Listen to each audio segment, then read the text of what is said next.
Queridos hermanos y amigos que nos sintonizan amablemente a través de este canal de YouTube, los invitamos a que se suscriban a nuestra página y que animen a otras personas a hacerlo con el propósito de que podamos tener los suscriptores requeridos para poder transmitir en vivo los programas de la Iglesia Remanente Fiel y de esa manera poder servirles de una mejor manera. Actualmente pueden ver nuestras transmisiones en diferido, pero quisiéramos servirles haciéndolo en vivo y en directo. Que Dios los bendiga y los animamos a ayudarnos en este sentido. Gracias. Dios los bendiga, hermanos. Quiero invitarlos a abrir la Biblia en el segundo libro de Crónicas. Segundo libro de Crónicas. Estamos ya arribando al estudio de este segundo libro de Crónicas y, como hemos dicho, este es el último libro del Antiguo Testamento, pero del Antiguo Testamento hebreo. Nuestras Biblias empiezan con Génesis y llegan a Malaquías, pero el libro en hebreo, es decir, el canon hebreo empieza con Génesis y termina en el segundo libro de Crónicas. Es interesante porque esa fue la forma en que se redactó el Antiguo Testamento. Y también nosotros en nuestro estudio de toda la Biblia, ya solo nos falta estudiar el libro de Crónicas y estará completa toda la Biblia en nuestro estudio. Gracias a Dios por ello. Cuando nosotros observamos el libro de Crónicas, nos damos cuenta de que el propósito de Esdras es el autor del libro de Crónicas, y el propósito de él era animar a los exiliados que habían regresado de Babilonia. Aproximadamente él está haciendo este trabajo, Esdras, en el año 400. Y está tratando de animar a esa gente a que reedifique el templo que Salomón había construido, pero que los babilonios lo habían quemado y destruido en el año 586. Esto es importante tenerlo en mente por la forma en que está escrito el libro de Crónicas, que el primero y el segundo es de Esdras. Él es el cronista que ha hecho estos libros, y con eso se cerró el canon hebreo. Esto es muy importante que lo sepamos. Pero, ¿qué fue lo que hizo Esdras? Él básicamente lo que hizo fue animar al pueblo de Israel, a Judá especialmente, que habían regresado ya del cautiverio. Esto que a pesar de que está hablándose de David y Salomón, la historia de ellos está muchos años antes. Está aproximadamente unos 600 y 700 años antes de lo que escribió Esdras, pero él está tomando la historia para hacer varias cosas. Una, que el pueblo de Israel reconstruya el templo. En este momento ellos no tenían templo. Y para animarlos, toma la vida de David y de Salomón, y él en primero y segundo Crónica lo que está haciendo es un retrato de lo que fue la edad de oro del pueblo de Israel en cuanto a gobierno, porque los gobiernos de David y Salomón fueron los mejores gobiernos que hubo en esa época. Pero al hacer el retrato de David y Salomón, él no dice todos los detalles de la vida de esos personajes. Si ustedes leen el libro de Samuel, primero y segundo Samuel, ahí sí van a encontrar los pecados que cometió David, los pecados que hizo él, por ejemplo, el adulterio con Betsabé,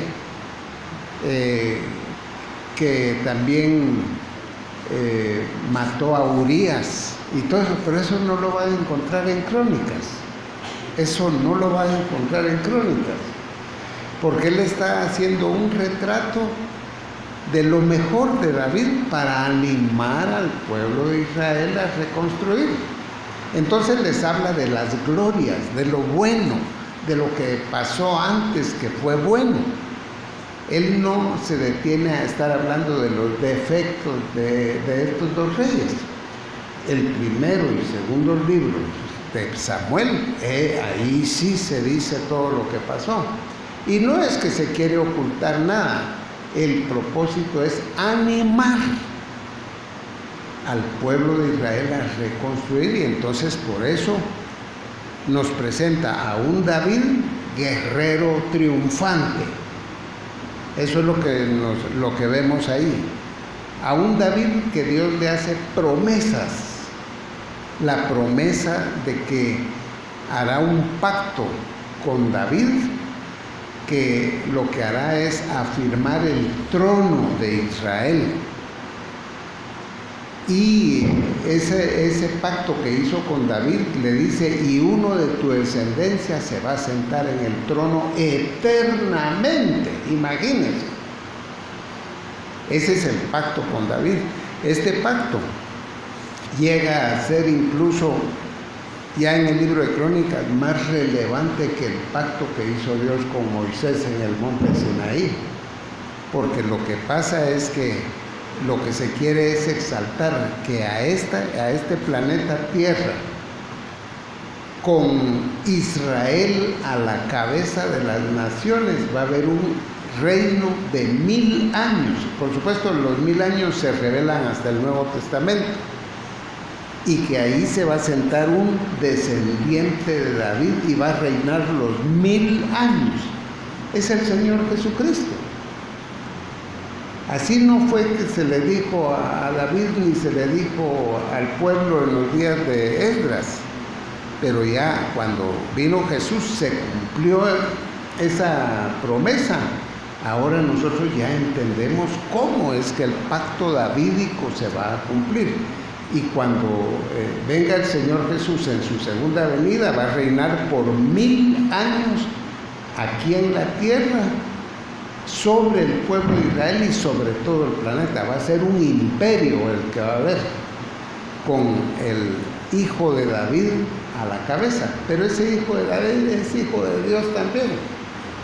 Todo eso está ahí, está en mente. Por eso es que el lector de Crónicas no va a decir: ¿y dónde está el pecado de David? ¿Y por qué la Biblia habla también de David aquí? Porque el propósito del libro es ese. Entonces, hay una cosa que ya lo he dicho, pero lo repito. El primer libro de Crónicas nos presenta a David como un rey guerrero. En cambio, el segundo libro nos presenta a Salomón como un rey de paz. Ya no alguien que tiene que estar guerreando y combatiendo y matando al enemigo, sino que hay paz, hay reposo. Y lo que va a ocurrir en los días de Salomón es que se va a afirmar el reino, y lo que va a haber es comercio. Eso es lo que va a haber: comercio, bendiciones, negocios, importación, exportación. Que qué alegre que así sea la vida y no de guerras. Y eso es el cuadro que presenta Esdras. Él es el autor del libro de Crónicas. A un rey guerrero al cual se le prohíbe hacer el templo cabalmente porque era guerrero, y a un rey de paz que es Salomón, a quien se le permite construir el templo. Entonces, en este pasaje yo le he dado un título a la meditación: el comienzo del reinado de Salomón y la construcción del templo. Así le he intitulado: el comienzo del reinado de Salomón y la construcción del templo, porque eso lo vamos a tener en los primeros 5 capítulos. Pero les invito a que oremos al Señor y después seguimos en esta meditación. Padre, te damos gracias por tu palabra. Gracias por todo lo que nos has concedido estudiar a través del tiempo, de los años, Señor, juntamente con tu pueblo, e ir viendo más y más de lo que tú has revelado en tu palabra. Ayúdanos, Señor, a que lo que sabemos de ti también sea usado por tu Espíritu Santo para moldear nuestras vidas, para que cada vez nuestras vidas se parezcan más y más a la vida de tu Hijo Jesús. Sabemos que nunca vamos a llegar en este mundo a la estatura de Él, Señor. Estamos muy lejos de eso, pero tú sabes que es nuestro deseo, que Él es nuestro modelo, que a Él queremos imitar, aun cuando sea difícil y que nos cueste hacerlo, pero queremos en nuestra conducta ser como Él era, andar en las huellas que Él nos dejó. Y como dice el apóstol Juan, andar como Él anduvo. Señor, bendícenos, ayúdanos y que podamos ver más de lo que tu revelación nos da y que nosotros podemos imitar para gloria de tu nombre. Nos encomendamos en tus manos en el nombre del Señor Jesús. Amén. Veamos entonces en el capítulo 1, hermanos, de 2 Crónicas, y lo que vamos a encontrar aquí va a ser que Salomón pide sabiduría. Así vamos a subtitular este pasaje. Y hay muchos detalles que queremos ver. En el capítulo 1, versículo 1 dice: Salomón, hijo de David, fue afirmado en su reino, y Jehová su Dios estaba con él, y lo engrandeció sobremanera. Lo engrandeció. Por supuesto, todo esto fue sobre la base de lo que David había hecho en los 40 años de su reinado. Él le heredó muchas cosas.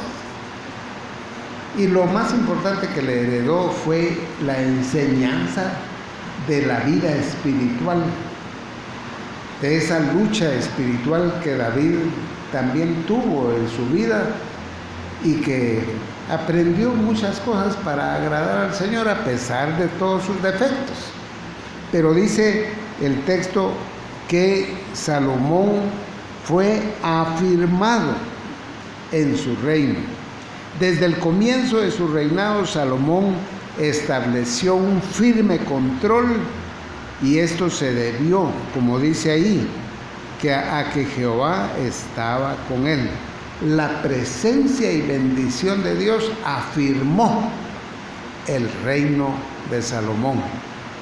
Y para mí solo eso ya es lección, porque si yo quiero que Dios afirme las cosas que yo hago, que confirme mi trabajo material, la obra que Él me ha encomendado, es necesaria la presencia de Dios. Haga lo que haga usted, hermano. Usted quiere que Dios lo afirme, que las cosas le vayan bien. Necesita la presencia del Señor, la bendición de Dios. Sin ella no se puede hacer nada.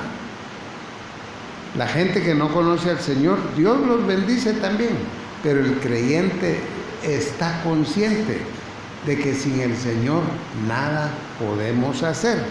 Pero avancemos. Dice el versículo 3, vamos. Y fue Salomón y con él toda la asamblea al lugar alto que había en Gabaón, porque ahí estaba el tabernáculo de reunión de Dios que Moisés, siervo de Jehová, había hecho en el desierto. Y lo que nos dice este versículo y el anterior es que Salomón tomó la decisión al comienzo de su reino de ir a Gabaón. En Gabaón estaba el tabernáculo. En este momento no había templo, solo había tabernáculo. Pero en el tabernáculo se hacía mucha adoración al Señor. De allí en el tabernáculo, lo único que no estaba era el arca del pacto, porque acuérdense que David había llevado el arca a Jerusalén. Pero ahí estaba el altar de bronce, el altar de oro, ahí estaban todas las cosas y estaba el tabernáculo también. David le había hecho una tienda al arca del pacto en Jerusalén, porque no había templo. Pero Salomón decidió y llamó a los jefes, a los jefes militares, a sacerdotes, a la gente que estaba en el liderato. Los llamó para que lo acompañaran a él a adorar al Señor al mero comienzo de su reinado. Esto es muy importante. Lo que estaba haciendo Salomón era buscar al Señor, adorar a Dios, empezar bien la tarea que tenía que llevar a cabo. Usted quiere empezar bien algo, hermano, empiece adorando a Dios. Usted va a poner un negocio, empiece dándole gracias a Dios, empiece orando, empiece encomendando a Dios la situación. Eso fue lo que hizo Salomón. Y lo que hizo, lo vamos a leer aquí, fue que fue a Gabaón, porque ahí estaba el tabernáculo, y ahí fue a ofrecer un holocausto de 1000 animales, 1000 bueyes o toros, 1000 animales, un holocausto, imagínense, hermanos, de esa magnitud. Y es que lo que pasa es que el holocausto era un sacrificio, como ya lo hemos estudiado, en donde se quemaba la víctima entera. Es decir, se mataba al animal y se quemaba hasta que se volviera cenizas el animal entero. Cuero, huesos, carne, todo se tenía que convertir en ceniza. Y eso hizo con 1000 animales él ahí. Era un gran holocausto. Y eso es interesante también porque significa que David le había dejado mucha riqueza a Salomón. Porque para quemar 1000 cabezas de ganado es porque había saber cuánto ganado. Y todo eso se lo había dejado David a él. No fue que él lo consiguió. Pero era tanta la bendición que le había dado Dios a través de su padre. Ahora, lo importante, lo que no debemos perder nosotros por los detalles es que así comenzó Salomón, adorando a Dios, encomendándose a Dios, dándole gracias a Dios. Sepamos aprender a hacer nuestras cosas también nosotros, hermanos. Usted va a empezar un negocio, empiece buscando a Dios. Porque muchas veces la gente lo que empieza es, iremos a tener vehículo, iremos a tener mostradores, y eso es lo que andan buscando, y todo eso es necesario, pero no se empieza por ahí. Yo creo que Salomón empezó muy bien. Fue a ofrecer sacrificios. Ahora, miremos el versículo 5. Asimismo, el altar de bronce, que era en Gabaón, que había hecho Bezaleel, eso fue lo que hizo Moisés. Moisés había hecho eso aproximadamente unos 700 años antes. Ese altar lo había hecho Bezaleel, el que hizo el tabernáculo. Ese altar estaba ahí delante del tabernáculo de Jehová, al cual fue a consultar Salomón con aquella asamblea. En otras palabras, Salomón quería consultar la voluntad de Jehová y mostró su devoción al Señor juntando a todos los líderes que le acompañaron para ofrecer los 1000 holocaustos en el altar de bronce. Esto también muestra que lo primero que él quería hacer era buscar a Dios y que tenía con qué, porque David le había dejado. Y dice que ofreció 1000 holocaustos, versículo 6 al final, versículo 7. Y aquella noche apareció Dios a Salomón. Inmediatamente el Señor le respondió a Salomón. Él hizo el holocausto en el día y en la noche ya Dios estaba revelándole algo especial a él. Dios le contestó rápido. No, el Señor no recibió el holocausto y le contestó al año. Y esa misma noche le respondió y le dijo: pídeme lo que quieras que yo te dé. Pídeme lo que quieras que yo te dé.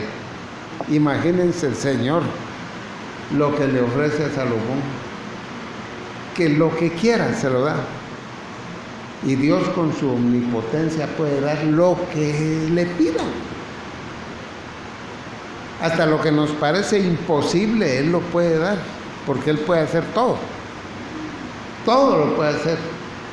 Qué oportunidad la que tenía Salomón de pedir a saber qué, hermano. Pero de nuevo, Salomón supo qué pedir también. Supo qué pedir también. Porque yo creo que si Dios nos dijera, pídeme lo que quieras, a saber qué pediríamos nosotros, hermano. Tal vez pediríamos salud, o que Dios nos diera larga vida. Saber que son cosas buenas, pero quizás algunos dirían, quiero dinero, quiero riquezas, quiero comodidad. Pero Salomón supo qué pedir. Y es interesante, ya todos conocemos lo que él hizo, pero veámoslo aquí. Y Salomón dijo a Dios: tú has tenido con David mi padre gran misericordia, y a mí me has puesto por rey en lugar suyo.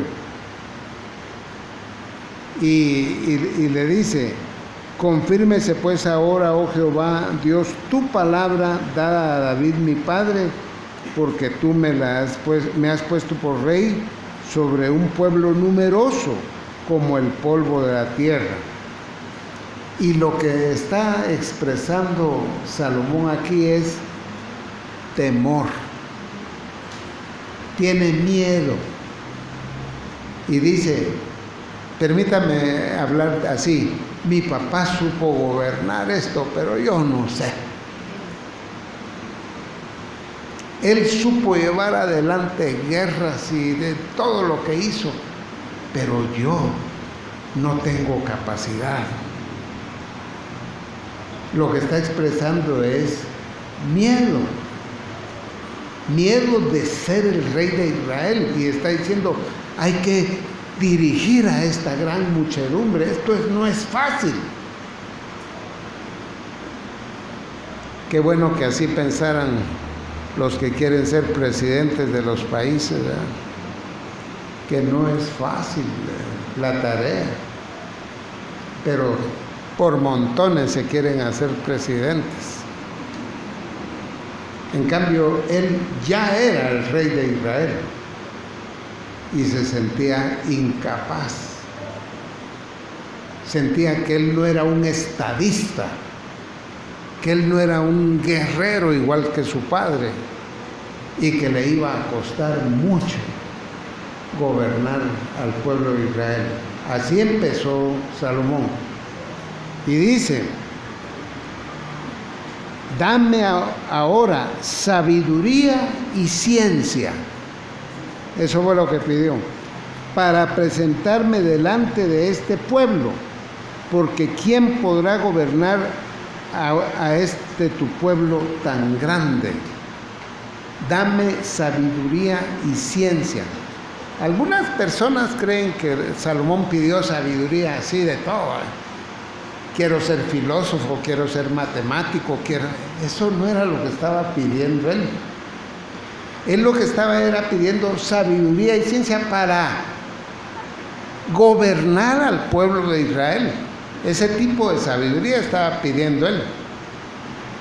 Y por supuesto, cuando uno mira la Biblia, se ve que era un gran sabio y que no solo sabía gobernar al pueblo de Israel, sino que tenía sabiduría de otra clase también. Aún la reina del sur llegó desde lejos a escuchar la sabiduría de Salomón, porque era un sabio tremendo. Ahí tenemos el libro de Proverbios, más de 3,000 proverbios escritos por Salomón, y escribió más de 1,000 canciones también.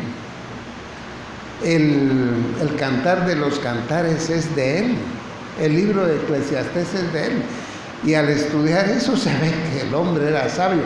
Pero aquí lo que estaba pidiendo él era sabiduría para gobernar a ese pueblo tan grande, porque él tenía miedo del puesto en que lo habían colocado. Él tenía temor de no saber gobernar. Y eso de verdad es una gran lección para todos, hermanos. Solo quiero comentar rápido.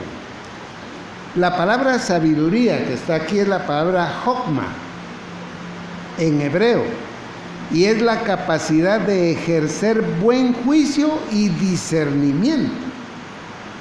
Jokma, la capacidad de ejercer buen juicio y discernimiento.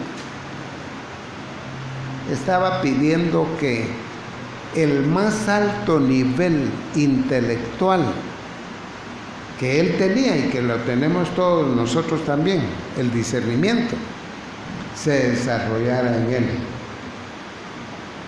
Porque ser inteligente, eso lleva mucho, es una palabra muy amplia. Si un niño en la iglesia se aprende los versículos de memoria, nosotros, ¡qué inteligente! Y sí, es inteligencia.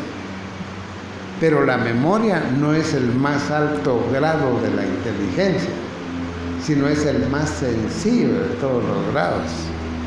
Si a uno solo se le quedan las cosas de memoria, pero no sabe aplicarlas, entonces sabe bastante, pero le falta.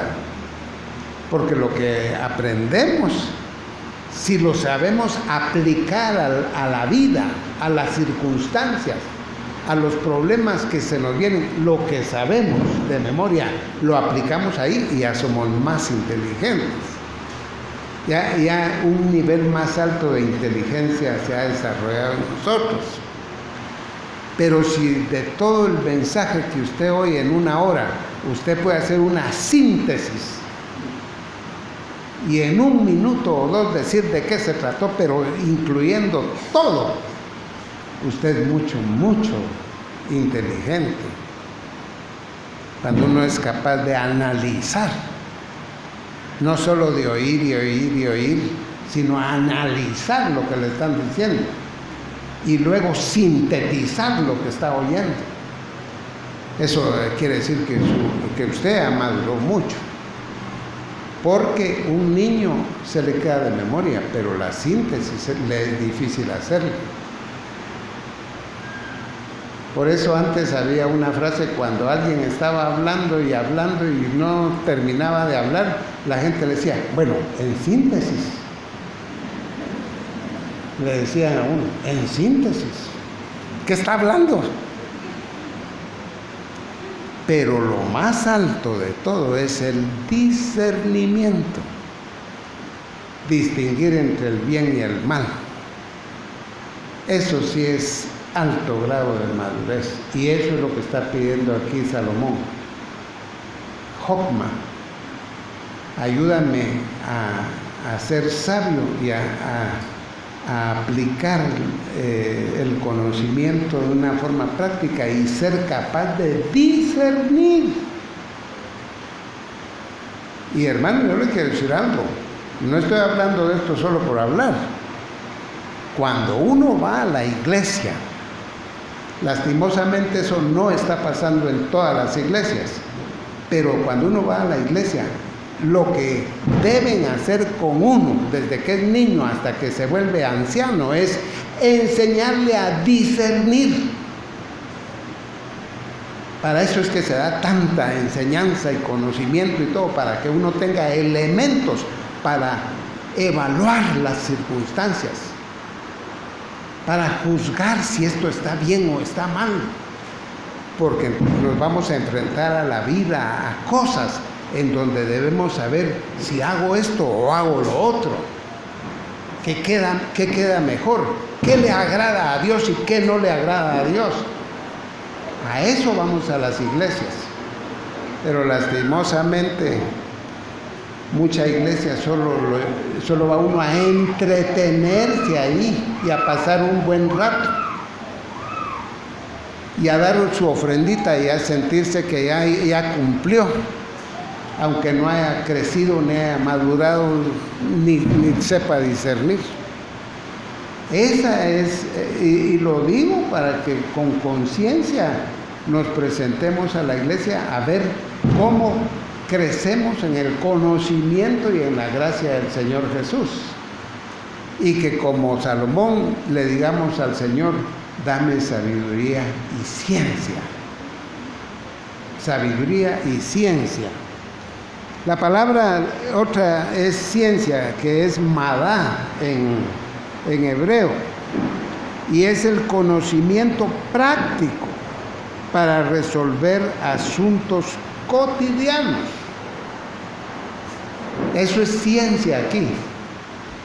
Aquí no está hablando de matemática, ni de química, ni de física, ni de astronomía. De eso no está hablando aquí. Todo eso es bueno y hay que saberlo y hay que manejarlo, si se puede.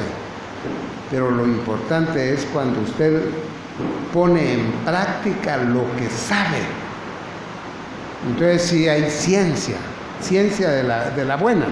Ahora, resulta de que esto me hizo pensar en que Salomón no se sentía competente por sí mismo. Y eso me lleva a una cita que quiero que la busque. Es del apóstol Pablo en 2 Corintios capítulo 3, en el versículo 4. Es que esto es importante. 2 Corintios 3, 4. El versículo 4 dice: y tal confianza tenemos mediante Cristo para con Dios. Mira el versículo 5. No que seamos competentes por nosotros mismos para pensar algo como de nosotros mismos, sino que nuestra competencia proviene de Dios, el cual nos hizo ministros competentes de un nuevo pacto. Pablo está diciendo exactamente lo que dijo Salomón. Soy incompetente, Señor, para gobernar a esta gente. Así que, aunque no me des nada, pero dame sabiduría y ciencia en ese concepto que ya estudiamos. Esas son las dos palabras. Pero Pablo dice, cuando expresa aquí en 2 Corintios 3, y tal confianza tenemos mediante Cristo para con Dios, No que seamos competentes por nosotros mismos para pensar algo como de nosotros mismos, sino que nuestra competencia proviene de Dios, el cual nos hizo ministros competentes. Qué bueno que Él nos hizo ministros competentes, pero no que yo me creo ministro competente. Lastimosamente, uno con lo que sabe se cree competente. Si es un predicador, yo sé hebreo, hermano, yo sé griego, yo sé aquí, yo sé allá, y yo sé... Hermano, si de ahí viene nuestra competencia, perdone, estamos mal. Pero si nuestra competencia viene de Dios, que nos hizo ministros competentes, eso es diferente. Y yo les quiero decir, Pablo, que habla así, era un gran rabino, educado a los pies de Gamaliel en la mejor escuela de Jerusalén. Ahí se había preparado Pablo. Y cuando vino a Cristo, dice él, pero todo aquello lo tengo por basura para ganar a Cristo. Y dice, soy hebreo de hebreos, fariseo, circuncidado al 8º día, como para creerse la gran cosa. Pero él dice, no que tengamos competencia de nosotros mismos, sino que nuestra competencia proviene de Dios. Porque para hacer cualquier obra, hermanos, ¿quién es competente? Nadie. Pero el Señor nos puede hacer competentes. Dependa de Dios. No se jacte de lo que usted es. Si alguno se gloría, gloríese en el Señor. Ahí sí hay que gloriarse. Hay que gloriarse de que tenemos a Cristo, de que tenemos al Espíritu Santo. De eso sí, si quiere jactarse, jáctese de eso. Pero no se jacte de que usted tiene esto y tiene el otro, y que es doctor, y que es licenciado, y que es ingeniero. Gloríese en el Señor. Bueno, así actuó Salomón, y mire la respuesta de Dios a esa petición. Versículo 11, y dijo Dios a Salomón, por cuanto hubo esto en tu corazón, y no pediste riquezas, bienes o gloria, ni la vida de los que te quieren mal. No pediste nada contra tus enemigos. No le dijo a Dios, hazme un favor, fulmina a todos los que no me quieren. No pediste nada de eso. Ni pediste muchos días, no pediste vida, sino que has pedido para ti sabiduría y ciencia para gobernar a mi pueblo, que es para lo que estás de rey ahí. Sabiduría y ciencia te son dadas. Lo que estás pidiendo se te va a dar. Y también te daré riquezas, bienes, gloria, como nunca tuvieron los reyes que han sido antes de ti, ni tendrán los que vengan después de ti. Dios, que todo lo sabe, premió el carácter de Salomón, que no pidió egoístamente, y le concedió no solo lo que pidió, sino mucho más. Y es interesante, el versículo 12 dice, y también te daré. Subraye eso. Todo lo que usted tiene, Dios se lo ha dado. Todo. Usted es inteligente, Dios lo hizo así. Usted es buen empresario, Dios le ha dado eso. No se esté pensando, qué listo soy yo. Y puede ser que es muy listo, pero Dios le ha dado eso. Y se lo dice aquí, y también te daré. Todo lo que tenemos nos lo da Dios. Versículo 13, y desde el lugar alto que estaba en Gabaón delante del tabernáculo de reunión, volvió Salomón a Jerusalén y reinó sobre Israel.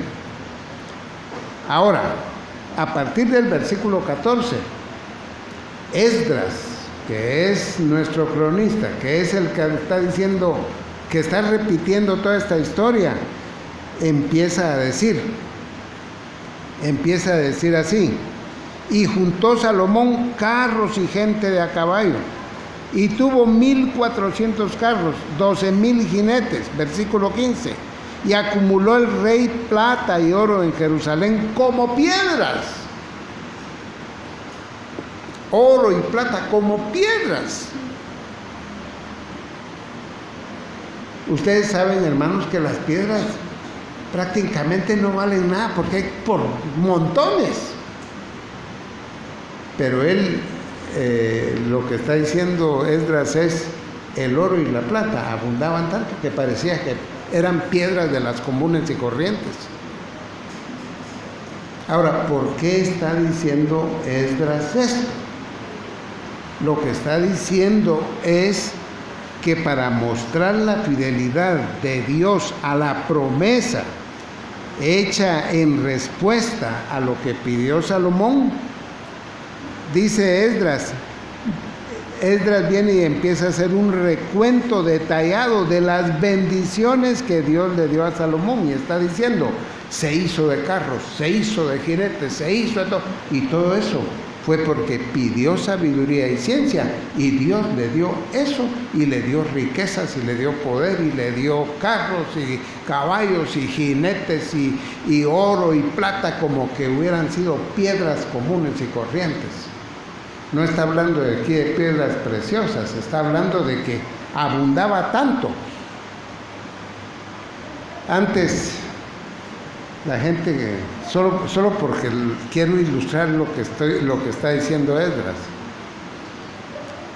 cuando hablaban de la abundancia, y estoy diciéndole esto ya en nuestro contexto, nuestros bisabuelos y tatarabuelos, cuando hablaban de la abundancia que había hace un siglo o más, decían: eso es del tiempo cuando a los perros los amarraban con una trenza de chorizos. Eso no es cierto, es una exageración de que con eso amarraran a los perros, se los hubieran comido. Pero lo que querían decir es que había una gran abundancia, porque cada vez hay más escasez. Entonces la gente que vivió en ese tiempo habla así, y Esdras está diciendo lo mismo. Había tanto oro y plata que parecía que piedras comunes y corrientes eran las que había, y lo que está diciendo es: Dios le contestó así a Salomón. Dios le dijo: mira, como no pediste tanta cosa, pediste ciencia y sabiduría, se te da eso y se te da de todo. Y empieza Esdras a hacer el recuento de todo lo que había. Versículo 16, hablando de ese recuento: y los mercaderes del rey compraban por contrato caballos y lienzos finos de Egipto para Salomón, y subían y compraban en Egipto un carro por 600 piezas de plata y un caballo por 150, así compraban por medio de ellos para todos los reyes de los heteos y para los reyes de Siria. En otras palabras, había un gran comercio de caballos y de animales y de telas y de todo. Aparte de que habla de la paz y la bendición que había en Israel, está diciendo: Dios lo bendijo. Él pidió sabiduría y ciencia, y Dios le dio cantidades de cosas que no eran la sabiduría y la ciencia que él pidió.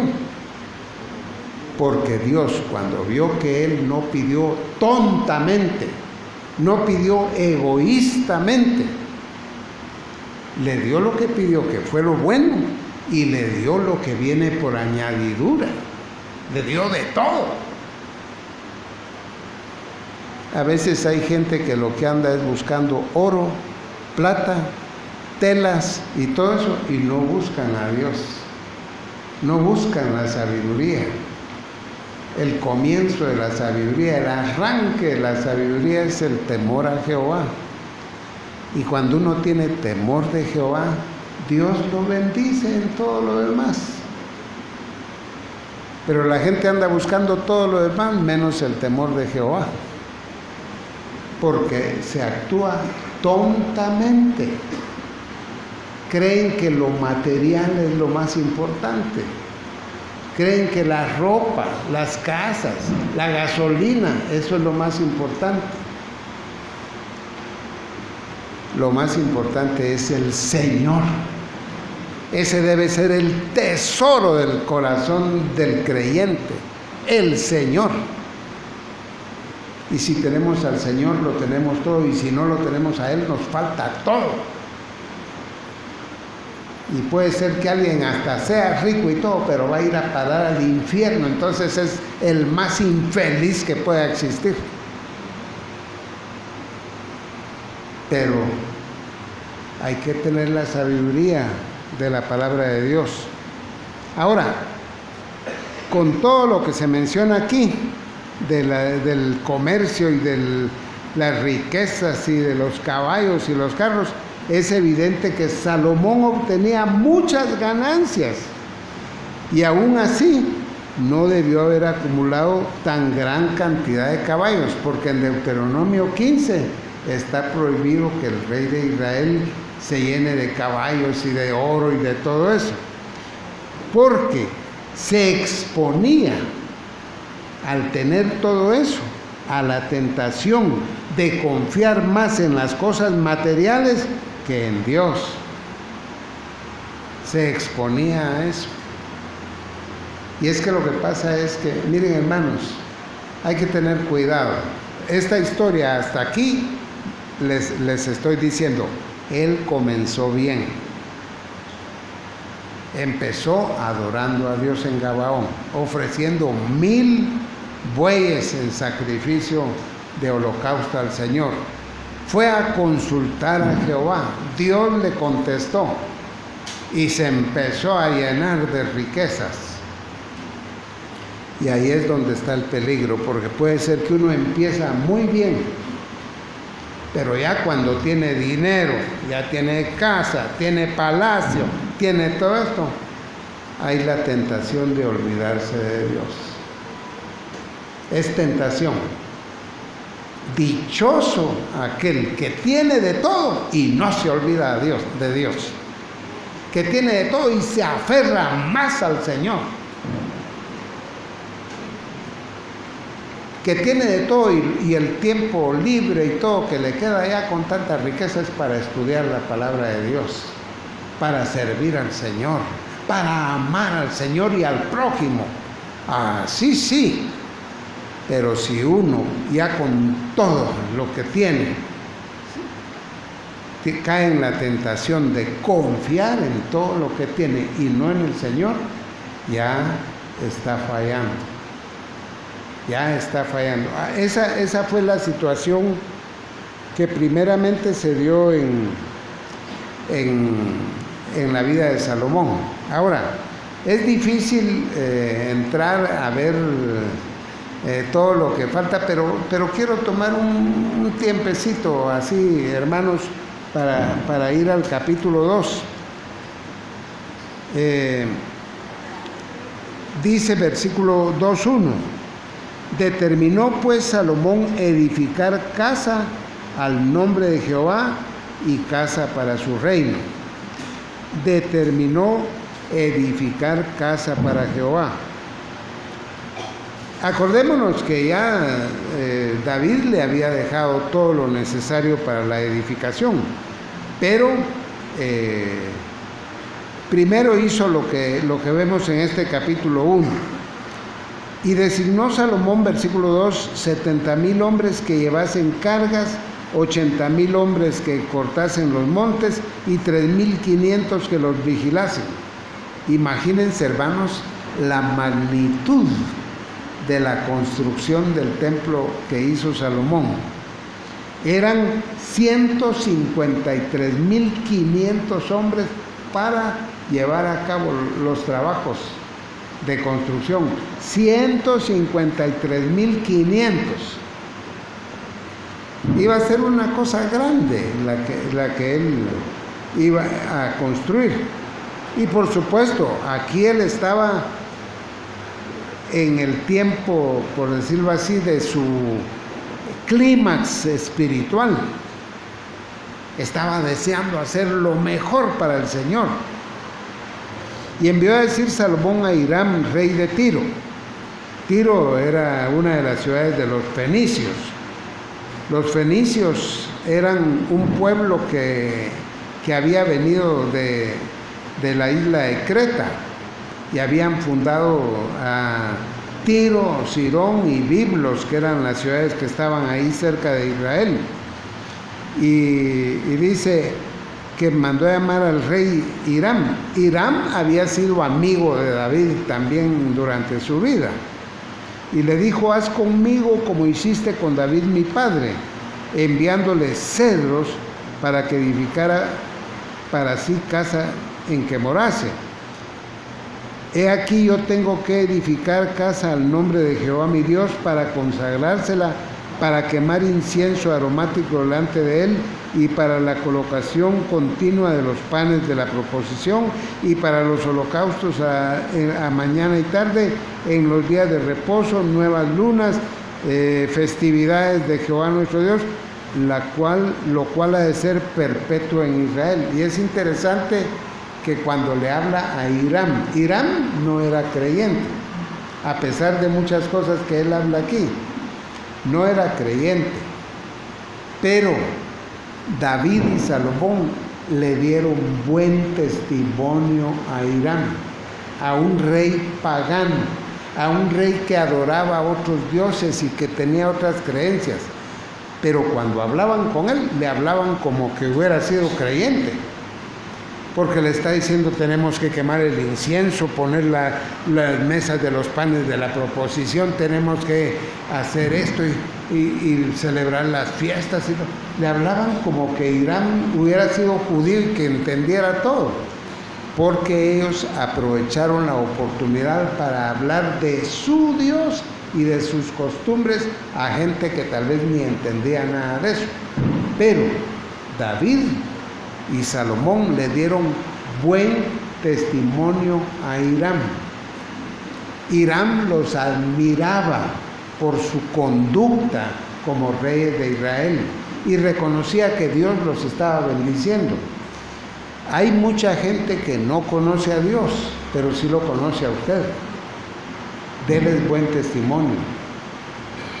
testimonio de generosidad, de bondad, de buen comportamiento, de moralidad que tiene usted, porque aunque no se conviertan, están viendo el testimonio de la persona, y ese testimonio es mucho más valioso que muchas veces estar hablando del Señor y portándose mal, porque hay gente que dice: para ser evangélico igual a él, mejor no. Pero estos le dieron buen testimonio. Ya estamos a punto de terminar, hermanos. Solo quiero que terminemos esta parte. Versículo 5: y la casa que tengo que edificar, le está diciendo Salomón a Hiram, ha de ser grande, porque el Dios nuestro es grande sobre todos los dioses. Para nuestro Dios hay que hacer lo mejor, debido a la grandeza de nuestro Dios. Así le habla a un pagano, a uno que creía en ídolos y que creía cuentos. Entonces Salomón habla de la grandeza de Dios sobre todos los dioses, no porque él creyera que hubiera más dioses, sino que lo que él quería era testificarle a Hiram. Dice, mas ¿quién será capaz de edificarle casa siendo que los cielos de los cielos no pueden contenerlo? El Dios nuestro, dice Salomón a Hiram, no cabe en los cielos de los cielos. No lo pueden contener, mucho menos una casita. Y vamos a ver, hermanos, que porque no lo vamos a ver hoy, pero que cuando se mandó a hacer el templo de Salomón era una gran casa.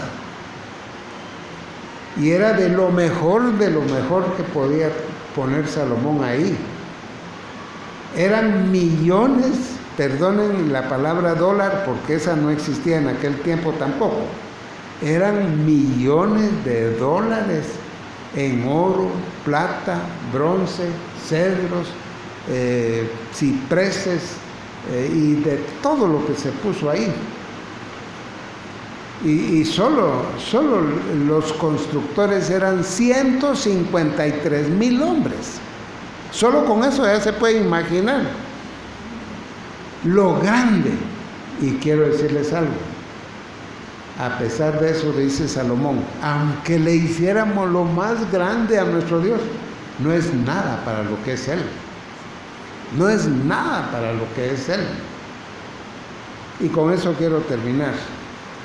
No importa cuánto le sirva a usted al Señor, cuánto se sacrifique usted por hacer algo para glorificar a Dios, no es nada para todo lo que Él debe recibir. Aunque hiciéramos lo que hiciéramos, cuando el profeta Isaías habló algo parecido, así lo dice él en Isaías 40, ni el Líbano bastaría para el sacrificio, para ofrecerle al Dios de Israel, al que es nuestro Dios. Ni el Líbano bastaría para el sacrificio, ni todos sus animales para el holocausto. ¿Qué estaba diciendo ahí Isaías? Dice Isaías, si todos los cedros del Líbano se hiciera una gran pila de leña con todo el bosque que hay en el Líbano, y se hiciera una gran pila de leña y se matara ahí a todos los animales, ni eso sería un gran holocausto para el Señor. Al Señor no le podemos dar lo que Él se merece. Hay personas que a veces cuando se hacen cultos dice, hermanos, cantemos y démosle como el Señor se lo merece. Sí, yo creo que no le podemos dar lo que se merece Él. Es tan grande, tan excelso, tan maravilloso, que lo único que podemos hacer es alabarle con nuestra pálida alabanza, que aunque sea la más linda de todas las alabanzas, no podemos darle. Yo creo que ni los arcángeles ni los ángeles le pueden dar a Él lo que Él se merece. Es único, es absoluto. Y sin embargo, nos recibe lo que le demos, que es lo mejor que podemos dárselo. Condesciende el Señor a recibirnos lo que le podemos dar. Y conoce nuestro corazón, que lo estamos dando con sinceridad. Entonces esto es para meditar profundamente. Vamos a orar. Padre, te damos gracias por tus bondades para con nosotros. Reconocemos, Señor, tu grandeza, nuestra pequeñez, quiénes somos nosotros, para que tú tengas interés en nosotros, para que hayas enviado a tu Hijo de los cielos a rescatarnos, esa profundidad de tu amor y de los misterios que rodean el universo, Lo único que podemos hacer es humillarnos bajo tu poderosa mano y darte a ti la honra, la gloria y la alabanza. Recíbela, Señor, de nuestros corazones. Gracias por darnos el privilegio de adorarte, de servirte, de amarte. Y ayúdanos, Señor, sobre todo a obedecerte. Te adoramos en el nombre del Señor Jesús. Amén.